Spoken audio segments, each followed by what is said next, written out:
ATG Rail here, and I just got back from seeing The Flash, the 2023 movie starring Ezra Miller.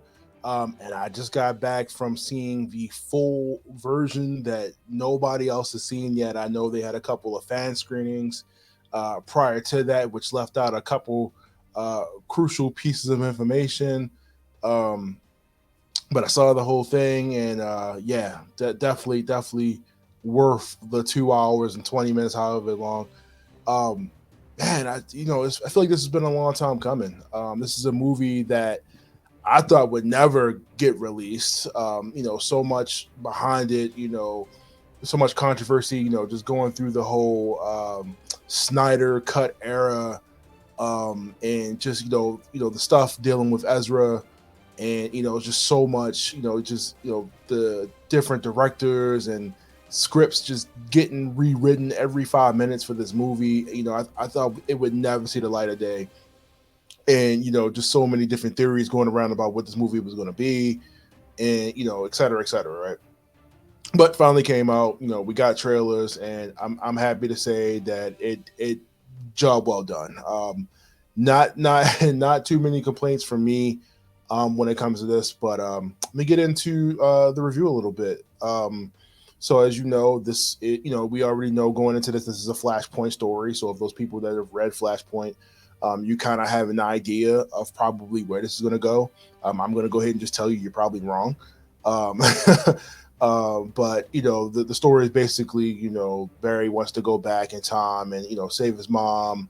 Because his dad's in jail for committing a murder. If you've seen the show, if you read the movies, read the books, then you know where this is going. Clearly, consequences of going back and changing things. Stuff is not going to be the same. Um, so that's the general premise of our movie, right? Really not too much you could do with that outside of like obviously characters that are involved in the book and the movies that we probably won't see in this. But overall, they did a good job with the pieces that were still remaining on the board. Um, you know, this potentially being the last, well, probably is the last of the Snyder Cut era, or that era of those particular superheroes: Superman, Batman, Wonder Woman. Um, Look, I'm gonna say it, man. Bruce, Bruce Wayne, Batman, played by Ben Affleck, it's got to be one of the best Batmans. I don't care what you guys are saying out here. Look, the guy put in work. He put in work. He put the time in to build the body he needed. It's a great Batman. You know what I mean? I've got nothing but good things to say about them. It's just unfortunate they just happened to fall into a bad script. Batman vs Superman could have been more what it was. Justice League could have been more than what it was. Obviously, we got the Snyder cut, but even though that was a better movie, I think it was just a little too late. And I think this is one of the things that kind of knocked some of the steam out of the Flash movie. But yet people still hype for it. I mean, it's superhero season. Um, and then, with the overall story, let's talk about like some of the just the overall of like Barry Allen, Ezra Miller, and what they bring to the role. We really haven't had a lot of time up until this point to really get into Barry's backstory. We get a little bit from the Justice League movie where oh, I'm sorry, Batman vs Superman, where we see them do like small cameos and kind of build up like certain situations of what happened. Um, and then in this, we really deep dive into Barry's friends, his father, which I swear they showed in Batman vs Superman. Maybe I could be wrong, or Justice League. But we're getting more into that. Like I said, it's past. How he got his powers, where he was when everything was going down. With the event that is the Kryptonians landing, which we get in this movie here. We see through the trailer, we see General Zod, but we get this good to see where Barry was exactly when all of this was going down in the movie. We, like I said, we deep dive into a little bit more his character. From the trailers, you see Batman. From the trailer, we also get introduced. Kiersey Clemens is Iris West, who she's actually coming back. She had a a scene that was cut in a previous movie, and she comes back in Iris West. She does come in and do her thing. Not a lot of time on screen here, but definitely time well spent to kind of build up more of the relationship with Barry Allen, and the particular character that he is in this movie. We have as you know, Michael Keaton is back. I'm not going to say too much more on that. Who he is, what he is, and why he's there. Just know that he comes in and does an amazing freaking job, right? Michael Keaton, I feel like, no matter how old this guy is, man, he still has it. If we can get more Batman with Michael Keaton, I wouldn't even be mad at it. Go ahead and bring Michelle Pfeiffer back. She's still around. We can get Catwoman. Everybody's like in their 60s and bring everybody back. But no, Michael Keaton comes in and just destroys this role like he never left it. And when they showed the cave, the entire theater that I was in, they just completely lost their minds. I feel like he was just a scene stealer. Like every time he had something, every line, I think the nostalgia of the theater just hit people extra hard, and they were just really in their feelings. Just hearing, certain lines, like, you want to get nuts, or seeing the car or in the vehicles. Had a great time. He like I say, he comes in and kills it. Kara Zor-El, we get Supergirl in this. Like I said, if you've seen Flashpoint, you have an idea where this is going. She comes in and does an amazing job. She is a more she's more, I would say she's more of a fighter than Kal-El is, for sure. And she comes in and does a great job playing the role of Kara, Supergirl. And then, like I said, just overall, like I said, I don't want to give too much away from the movie, but overall, they just did an amazing job. Still, some of the CGI just comes off a little wonky to me, where like it's CGI. Some like they recreate some of the people in slow motion and stuff like that, where they just kind of don't even look like themselves, even though they're just kind of standing still. I thought that was slightly weird. Some of the running, even though it improved now and like the super speed and everything looks really, really good.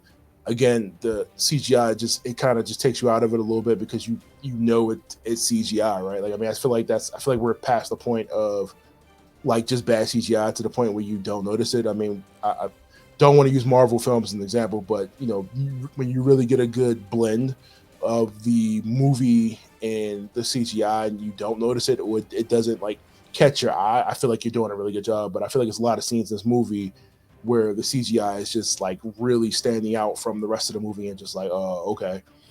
Even like I said, scenes they show with Batman and stuff like that, I feel like, oh, I'm okay, because there's only so much you can do, like practical effects. But like I said, it wasn't bad, but you really notice it in certain scenes. So many surprises. I was actually caught off guard. Even reading this story 1,000 times, seeing it with the Flashpoint paradox, seeing it with the TV show, with the Flashpoint stuff, and after we've been hearing about it for so long, how they're going to do it, what are they going to do, how does this affect everything else, with the James Gunn stuff that's coming out, how does that affect, going into that. Not here to talk about that. I'm here to let you know that the movie was great. There are consequences to Barry's actions.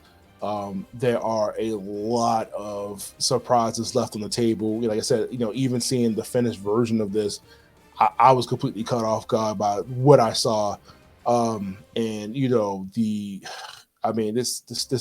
was the end of the Flash. This is the end of the Snyderverse. I feel like this is a good way to completely just end it. You know what I mean? Even though they won't, but it's a complete way to end it and just branch off into something else. Now that we have Gunn on the scene. Overall, I mean, I thought the movie was, like I said, great. I mean, it's definitely a 4 out of 5 for me. Definitely hit a lot of points. I mean, the Flash, bias aside, is definitely one of my favorite superheroes next to Spider-Man. Seeing him go through different variations over the years, I'm happy to see the Flash even get a movie. Like I said, I never thought this would happen. After we seen Ezra, on the Flash TV show when they had the crossover, and so on and so on, and like I said, I never thought it was happening. Everybody involved in this movie did an amazing job. Man, it's just so much to unpack and stuff I want to talk about that I can't, because I want you guys to see the movie and see how amazing this was. Super Speed looked great. The fights looked amazing. Zod came out, did his thing. Um, like I said, Keaton came out, killed it. Supergirl killed it. And I'm gonna leave it at that. I don't want to say any more than what I need to. The music and the soundtrack that they chose for this was really good. It was a perfect blend, I would say, of comedy and like very touching, serious moments. I don't think the comedy overplayed itself too much. Even though, like, this Barry Allen is more, more comedic, a little bit more awkward. But they it didn't overshadow, the moments, with his mom and stuff like that throughout the movie. I don't think the comedy overstayed its welcome, or made the movie silly. But like I said, I mean, it was a good blend of, like I say, the seriousness, and everything throughout the movie. They did a really, really good job. Like I said, music was amazing, action was amazing. Just, I mean, the screen I had was absolutely beautiful in the theater. I actually had a theater where the sound was working, so that actually absolutely just killed it for me. Because like I said, a lot of the speed scenes where you just hear Barry take off and you hear like the sonic boom, the speakers captured it really well in the theater I was in. Um, and like I said, I mean, nothing's beats being in a theater full of fans, and just hearing all those awe moments and applause for, certain, some of the super heroics and some of the great stuff that you see, and the surprises that you will not expect to see during this movie. I'm still sitting here right now trying to process exactly, what we saw when, I went to see this movie. And, I still can't believe that they did that. But like I said, I mean, Barry's action has consequences for the future of the DCU. What happens next? You got to watch this movie, June 16th of 2023. June 16th is going to be out. You're going to see the version that I just saw, the final version that they're going to be releasing to the theater. That's not withholding any information they did with the fan screenings. Um, like I said, 100% worth it. I would see it again. This is definitely a Blu-ray buy for me. You know, the Flash was already like number two in my book. Spider-Man number one. Sorry, but like the Flash is already in my book, so I highly recommend going to see this. Like I said, this is like a 4 out of 5 for me. I got to take away that point, just because of some of the CGI. But like I said, it was a little wonky. And I also think my expectations were a little bit higher than what they should have been. I want to say that too because like when I saw Multiverse of Madness, I think to myself like, okay, they had this opportunity to really open this up and go crazy with it, and they didn't. And I really want to say going into the Flash, really set your expectations a little bit lower than they need to be. You really get some good stuff here, but I don't want you to go in this thinking that you're going to get something that you're not, and it affects your overall interpretation of the movie or your impression of the movie. But like I said, I liked it. I definitely will see it again. It's a Blu-ray buy for me. June 16th, go check out Ezra and the crew, Batman, and all of them, save the world once again. Maybe the last time for the Snyderverse. But let them know Terrell sent you over there with a good review. Going into this with a smile, you're going to have a good time. Bring your friends and family and check it out. Leave me a comment below. Let me know what you thought about the movie in the messages here, or the comments, and let me know what you think when you see it, when you get a chance to see it. But like I said, you won't be disappointed. The Flash hit so many different levels for me. Hit so many different boxes. Like I said, when this is the movie that if you're going to spend money to go to the theater, this is one of those movies. Like some things is just as a stream, but this is definitely worth spending a ticket for a good IMAX or whatever the highest quality theater movie is, with some good sound. But like I said, they definitely hit it for me. We'll see it again. Check it out June 16th. Leave me a comment, and I'll catch you guys next time for another review. Thank you.